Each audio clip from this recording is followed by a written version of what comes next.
Allez, on est à J-10 avant cette grande mobilisation du 5 décembre. En attendant, Édouard Philippe, le Premier ministre, reçoit aujourd'hui les syndicats, les partenaires sociaux, le patronat à Matignon. Bonjour Marc. Bonjour David. Bonjour. Marc Vigneault, journaliste au Point. Donc, nouveau round de négociations. On pourrait les compter, je ne sais pas combien de on est. On a compris que rien n'y sera tranché a priori. Hein.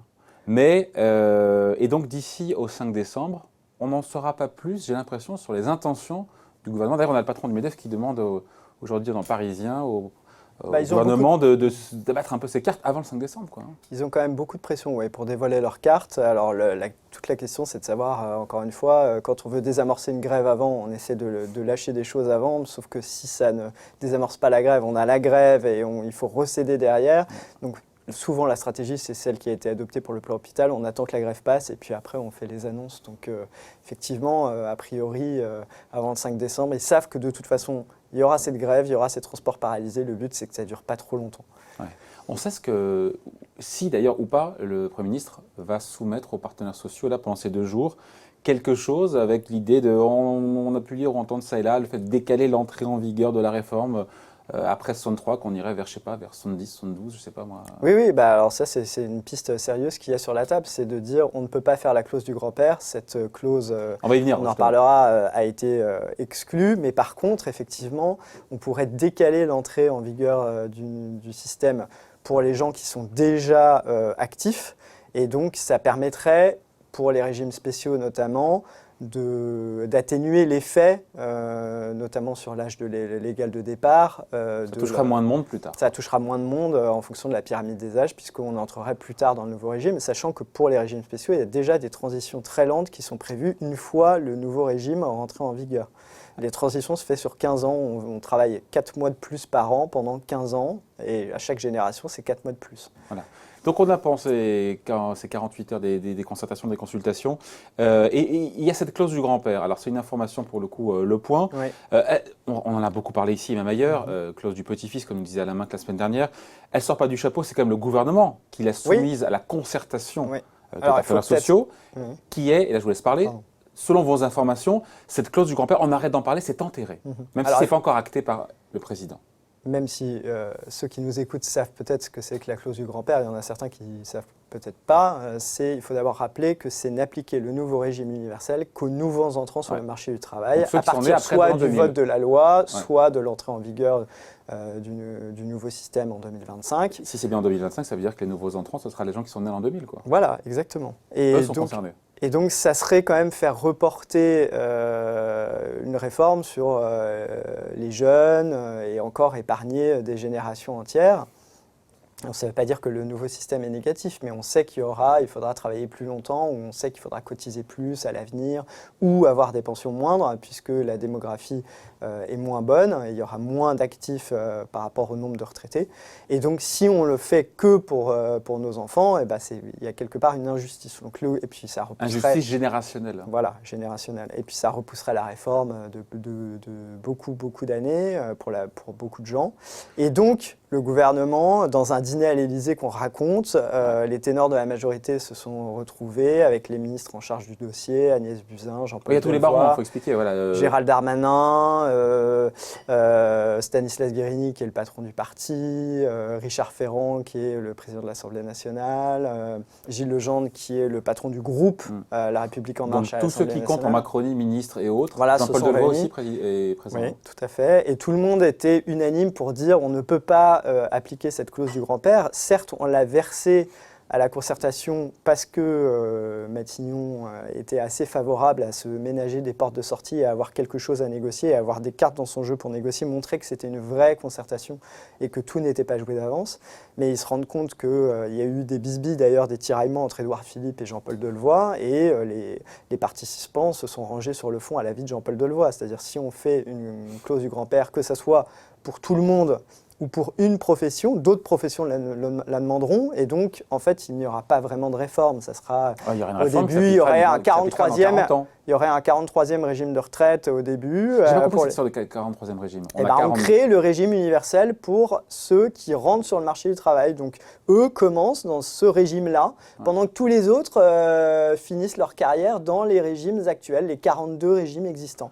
Et donc ils se disent politiquement ce n'est pas possible. Alors il faut voir que Édouard Philippe a beaucoup mouillé sa chemise pour qu'on puisse jouer cette carte, qu'on garde cette carte ouverte face aux contestations sociales. Donc c'est une forme un peu de désaveu du Premier ministre, et donc il ne faut pas le dire officiellement. D'abord parce qu'il faut se garder toutes les cartes en main jusqu'au moment où on dira que finalement c'est pas la bonne carte, c'est pas celle qu'on va jouer. Et il faut ménager aussi la susceptibilité d'Édouard Philippe qui, visiblement, a en quelque sorte perdu un arbitrage. Donc on a des gens dans la majorité qui nous disent que maintenant il va falloir cajoler un petit peu Édouard Philippe pour pas qu'il soit trop mécontent de cette décision. Et donc la solution alternative pour essayer de se concilier les protestataires, notamment à la RATP et à la SNCF, c'est éventuellement, ça c'est la piste qui reste en jeu, de décaler pour tout le monde l'entrée dans le nouveau système. C'est-à-dire que ça ne sera pas la génération de 1963 éventuellement, mais ça peut être la génération de 1968, la génération de 1965, que sais-je, la génération de 1970. Pour tout le monde. Ça, ce n'est pas, voilà, pour tout le monde. Ça, ce n'est pas encore tranché. C'est-à-dire qu'on épargnerait des gens qui sont proches de la retraite et qui avaient des espérances sur l'âge de départ. Mais pas sûr que ce soit suffisant pour désamorcer la grogne sociale et les contestations. Bien sûr, la CGT de toute façon qui mobilise est contre, par principe, ce nouveau régime par points. Et donc évidemment, ça va être compliqué de désamorcer, mais ça peut être une façon de montrer aux cheminots qui sont proches de la retraite, qui considèrent avoir un contrat social avec l'État j'ai été embauché à la SNCF, j'ai les salaires que j'aime et j'ai une garantie de partir à la retraite plus tôt et puis j'ai plutôt une bonne retraite par rapport à mon salaire.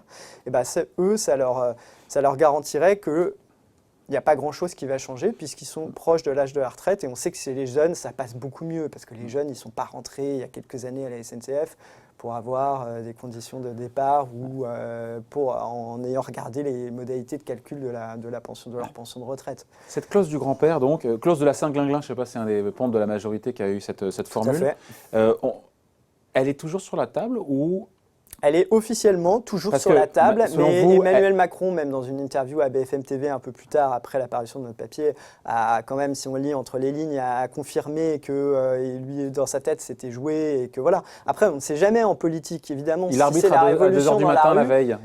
Voilà, ça c'est un autre ministre d'ailleurs qui n'était pas présent à ce dîner-là, mais qui dit, comme d'habitude, de toute façon, stratégiquement, on ne peut pas dire officiellement que c'est abandonné. Pour l'instant, on se garde toutes les cartes en main, et puis pour ménager Édouard Philippe, je ne sais pas si la tension est trop forte dans la rue, ils peuvent toujours changer d'avis. Mais pour l'instant, la décision est prise de ne pas appliquer la clause du grand-père parce qu'elle aurait trop d'inconvénients par rapport à la grande réforme. On a senti plus de fermeté, c'était le mot d'ordre la semaine dernière du gouvernement, oui, d'ailleurs, notamment sur la clause du grand-père, et puis sur le fait que derrière, il y a comme des efforts demandés, puisqu'il y a deux sujets. Il y a la réforme en tant que telle, d'avoir un système unifié à point, et il y a le fait d'avoir des comptes équilibrés pour la réforme, pour l'assurance, pour le système des retraites. Et là, pour le coup, il n'y a pas de signe d'apaisement qui a été envoyé, parce que bien au contraire, qu'est-ce qu'on nous dit? Et d'ailleurs, c'est ce qui ressort des agapes lors du dîner à l'Élysée, c'est que derrière, il faut redresser les comptes. Et ça, pour l'instant, le gouvernement, même si c'est pour le coup ça fait pousser des cris d'orfraie à la CFDT.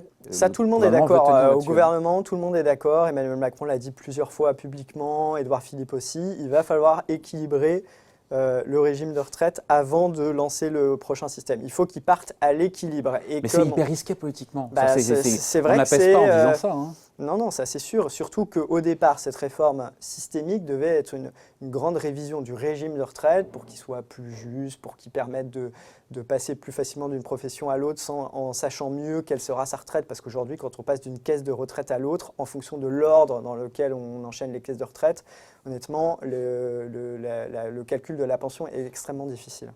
Donc ça devait être une réforme pour rendre le système plus juste et puis pour arriver à une espèce de pilotage automatique du système de retraite où il n'y a plus besoin de faire de réformes, où il faut repousser l'âge légal de départ tous les 5 à 10 ans. C'était ça l'objectif. Et puis Emmanuel Macron s'est rendu compte que son hypothèse pendant la campagne que le système actuel était à peu près équilibré ne tient plus et qu'il est un peu déséquilibré. Pas beaucoup, mais un petit peu. Et donc ils tiennent absolument à équilibrer ce système. Et c'est aussi une façon de dire qu'ils veulent tenir un peu la dépense publique parce qu'on dépense beaucoup sur la retraite en France, 13,8% du PIB, et que si on n'y agit pas pour contenir un peu la dépense et remettre le système à l'équilibre, eh bien, la dépense de retraite va rester très importante dans les années suivantes. Et comme sur plein d'autres domaines, on voit qu'il y a beaucoup de besoins de dépenses publiques, ils veulent limiter le volume de dépenses publiques par rapport aux retraites. Donc ça, on a le sentiment que c'est ce que dit le gouvernement, il ne bougera pas là-dessus, il faut redresser les comptes, Voilà, sauf qu'il perdra ils en sont persuadés. pour le coup son dernier allié, à savoir la CFDT, qui ne veut pas entendre parler de mesures d'âge, de mesures paramétriques. Oui, ça c'est un des problèmes Et sachant qu'il n'y a pas 50 effectivement. possibilités, le corps l'a rappelé, il y a quoi? On baisse les pensions, mais ce n'est pas possible de baisser les pensions, on augmente les cotisations, mais dans ce cas, c'est la compétitivité de la France qui en prend un coup. Le pouvoir d'achat des actifs. Et le pouvoir d'achat des actifs aussi.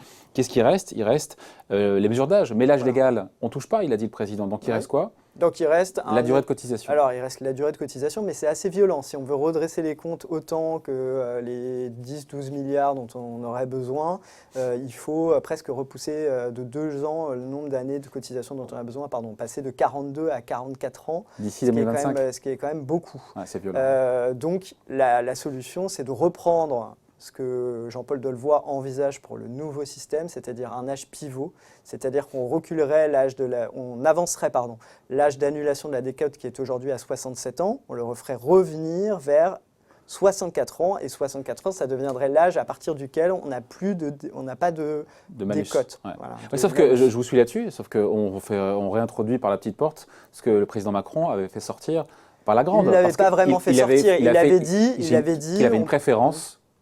Oui, mais en fait, pour l'allongement de la durée de cotisation et pas l'âge pivot. Tout à fait, mais dans les négociations que actuellement mène Jean-Paul Delevoye, la piste qui est privilégiée, c'est toujours l'âge pivot. Les majorations familiales, par exemple, les points pour les enfants, les majorations dès le premier enfant de 5% qui est proposé aujourd'hui par Jean-Paul Delevoye, ce système-là ne marche que si on est dans un système avec un âge pivot et pas une référence à la durée de cotisation. Donc ils font des simulations en parallèle sur la durée de cotisation, mais elle a aussi des inconvénients, la durée de cotisation, et pour l'instant, ce point-là n'est pas tranché. C'est pour ça qu'on demande aussi au gouvernement, enfin beaucoup d'acteurs demandent de dévoiler son jeu, parce qu'il est difficile de juger la réforme tant qu'on ne sait pas si c'est un système qui fait une référence à la durée de cotisation ou qui part sur un âge pivot, et ce n'est pas les mêmes personnes qui devront travailler plus longtemps en fonction de si on retient un paramètre ou l'autre. Ouais.